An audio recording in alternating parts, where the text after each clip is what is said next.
սպանության դեպքին անդրադարձակ Պողոս Պողոսյանի Պարոն Քոչարյանը ոդքասթում ինչ-որ անդրադարձել է մետրոյում տեղի ունեցած միջադեպին, կնոջ վրա Փաշինյանի հարձակմանը եւ նշել է, որ սա խոսում է մի բանի մասին, որ նա ունի նաեւ հայկական դաստիարակության կոդը։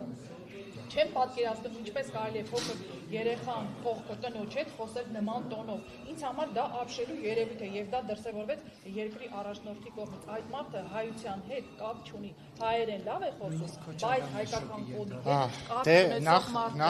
հետ ես չգիտեմ, օրինակ հայկական դաստիարակության կոդի որ մասով է պայմանավորված, որ մեկը եթե քեզ ասում է պրիվետ ռոբ, քո թիկնապահը գնում իրան զուգանում ծեծելով սպանում է։ Ես հայկական իմ ծնողները ինձ դաստիարակելիս չեն ասել, որ մեկը քեզ ասի պրիվետ ռուբ, թիկնապահիդ ասա թող գնա իրան զուգանում սպանի։ Ես թիկնապահ իհարկե չունեմ, բայց հիպոթետիկ նույնիսկ եթե ունենայի դժվար է։ Հաջորդը պետք է իմ կուրսեցին լինեք, որ փորձեք նարեք եւ դաշնակցական։ Գնացեք մտեք դաշնակցություն, դարձեք իմ կուրսեցին եւ փորձեք։ Եվ հաջորդը էլի հայկականության մասին է, էլի։ Այո, Փաշինյանը հայերեն լավ է խոսում։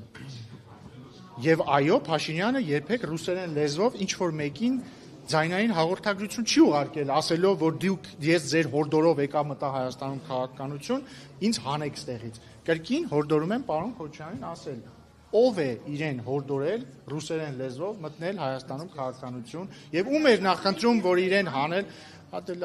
շատ լավ եկեք փորձակնություն անենք, այդ ինչի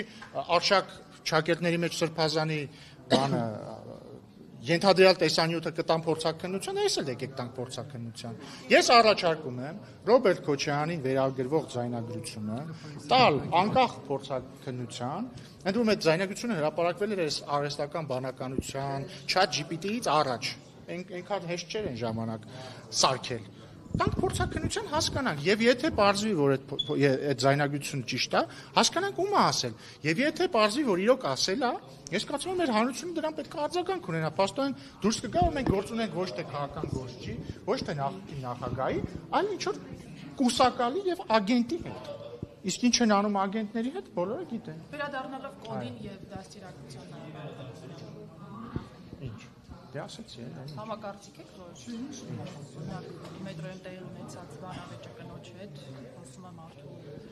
դաստիարակ լինելու։ Ես կարծում եմ, որ մարդկային դաստիարակության կարևորագույն մասերից մեկը ներողություն խնդրելու ունակությունն է եւ ես հպարտ եմ, որ վարչապետը այդ ներողությունը խնդրել է, բայց բացի դրանից, ելի վերադառնալով Պողոս Պողոսյանի սպանությանը, ոչ միայն Քոչարյանի թիկնապահը սպանել է իրեն պրիվետ ռոբ ասած դաշնակցականին, այլ նաև ինքը դրանից հետո ոչ միայն ներողություն չի խնդրել ընդհանրապես դրա համար։ Մի հատ հայտնի տեսանյութ կա, որտեղ ասում է, այդ մարդը եթե կենթանի լիներ, ես իրան երկու բան կասեի։ Այնպես որ դաստիարակության մասին ով ինչ խոսա։ Դե բայց ի՞նչ մեղք է։ Դե Ժողովուրդ ջան, ախր եկեք ճիշտը խոսանք, էլի, նայեք։ Այս ձերը չի, բայց ձերը News AM, հասկացան, ձերը News AM-ն է։ Ստեղ այս ինչ է, այս Armenia Today-ն է, այս չէ, սերժականը։ H2-ը հիմա ստեղ չի, բայց նոր ստեղ էր։ Այսինքն ես ինչ մեղք ունեմ, որ այս լրատվամիջոցների մեծ մասը, մի մասը պատկանում է Քոչարյանի հետ կապ ունեցող ուժերի, բացատրում եմ ինչ են խոսում։ Հա, մի մասը Քոչարյանի հետ կապ ունեցող լրատվամիջոցներ են եւ իր շրջանակներից ֆինանսավոր։ Մի մասը Սերժ Սարգսյանի, մի մասը ռուսաստանցի օլիգարխի, հենա նստած է, ռուսաստանցի օլիգարխի մերձավորների կողմից ֆինանսավորվող մի հատ նայեք, Armat Media, ռուսաստանցի օլիգարխի ներողություն էլի։ Հիմա պարզ է, չէ՞ որ դուք ինչ որ առումով նաև լրատվական ներկայացուցիչներն եք այդ քաղաքական գործիչների։ Հիմա գալիս եք այդ մարդկանցից եք հարց տալիս։ Ես ինչ մեղք ունեմ։ Ոչ, դուք եք Քոչարյանից հարցրել, դուք եք ընդդիմությունից։ Ես մեղավոր եմ, որ ընդդիմությունը։ Իդեպ ես առաջարկում եմ հետեւյալը, եթե մեր հանրությունը հոգնել է նախկին, այսինքն նախկիններից։ Լսեք, դուք չեք պատկերացնում ինչքան եմ ես հոգնել։ Եթե մեր հանրությունը հոգնել է նախկիններից, լուծումը հետևյալն է։ Այդ մարդիկ պետք է ստանան 0 քվե։ Մարդիկ օրինակ արդարացիորեն ասում են. Մեզ, ասում են Ժորժ ջան,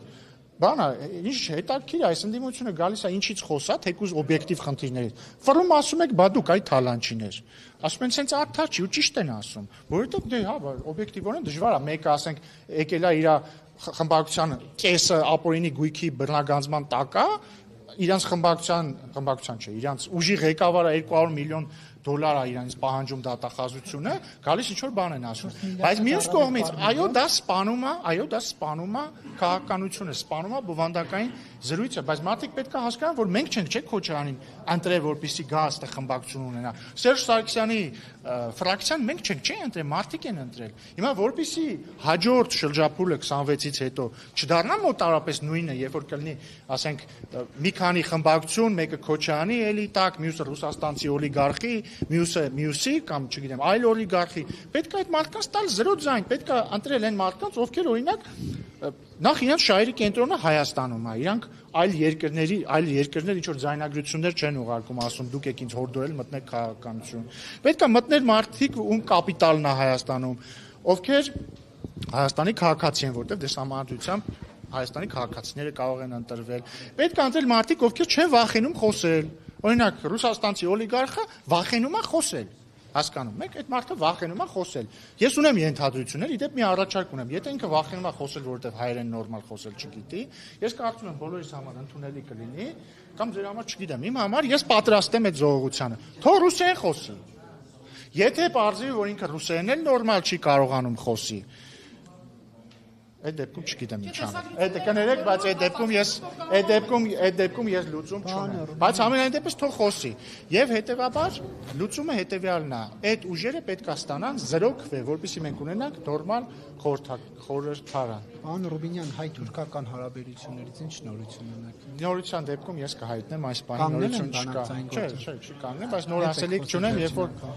2 օր առաջ, թե 1 օր առաջ։ Քլեչի հետ։ Այո։ Շնորհակալություն լավ։